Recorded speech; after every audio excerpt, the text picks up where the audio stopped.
work, I looked out the window and I saw a thing of smoke going up in the air, and so I went onto Facebook because Where do you work? I'm sorry. Store 24 in Middletown, the gas station. So I went on to Facebook, which is, you know, that's the #1 communication in our town, everybody's town. So I texted, I see smoke. Where's it at? And right away I got back a message. It's up by Yogi Bear Campground. And so then people were starting to panic with just, I mean, because Cobb was getting evacuated immediately. People were starting to come in. They started to open up the evacuation center really quick. The cops started huddling over at the school. And I'm watching all this trying to get off of work. And so I closed my register and I left work about 20 after 3.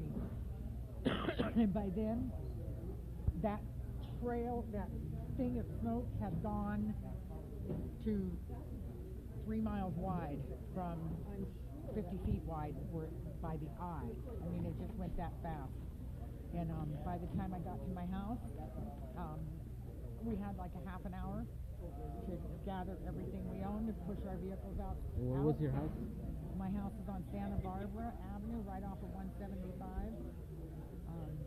And it was coming quick. It was coming over the mountain, and then it hit the valley,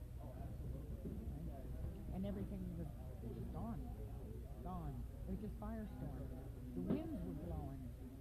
I mean, all of a sudden, out of nowhere, there was winds. Crazy winds. Crazy winds. Ashes. Big ashes. What was the first thing that went through your mind when you thought of something to save or...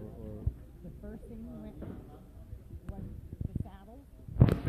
We have some saddles and important papers, my clothes, you know, and my new vacuum cleaner.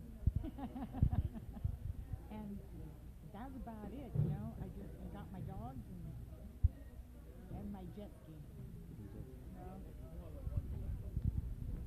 Huh? When I first saw the fire, it was just a column, and within a half an hour, it was spread across the mountain, and it was coming over the ridge, and the wind was blowing, and it created its own firestorm. The dirt was tornadoing, and the wind in the trees, and from the gas station that we were at, I could see the graveyard catching on fire, and all behind the school. The whole thing was just, it was like an inferno. And this was before you went to your home? No, I gathered my stuff and went back to the gas station. To the gas station, okay. Where I work, where everybody gathers. Okay. It's a safe place.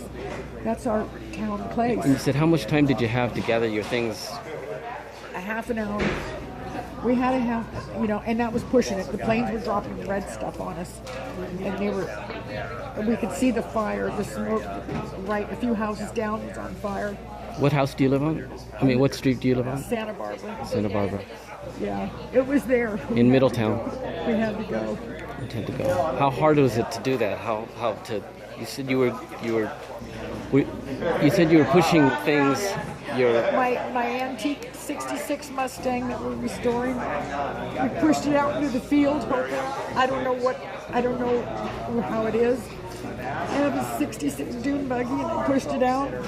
And our tent trailer, we pushed it out into the field, and praying that maybe they'd be a little safer. But it was a windstorm. The wind. It was so windy, and ashes, big ashes were falling everywhere, and the house across the street caught on fire. Oh my God, it was just awful. And how did you hear that your home had been burned?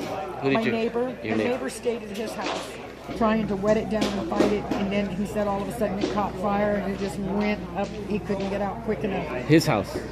Yeah, and the wind blew it to my house, and I had pine trees, and it's gone. My house is gone. My barn, my house, my cars, everything. But said, I got my cousin, my dad, and my son. We got our dogs.